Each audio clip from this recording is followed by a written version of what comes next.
Hi, this is Carlos coming to you today. I'll be talking to you about the chipper multi-tool.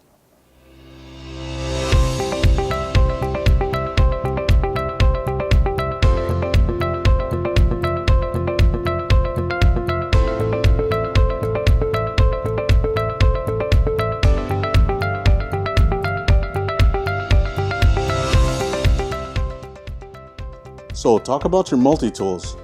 First, you've got a nice sized blade for slicing and cutting. You've got a good sized saw for small branches maybe, or something you need to cut around the house. This is a fish descaler.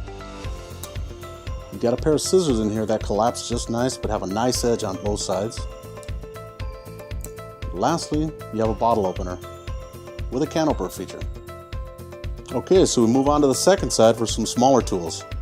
There's a corkscrew, a file,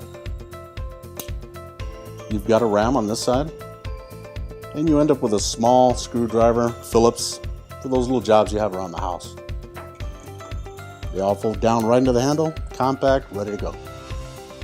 And just to wrap it up, guys, this comes in 3 colorways, red, black, and blue, and you've got a pouch with a nice little belt hoop on the back end, Velcro closure.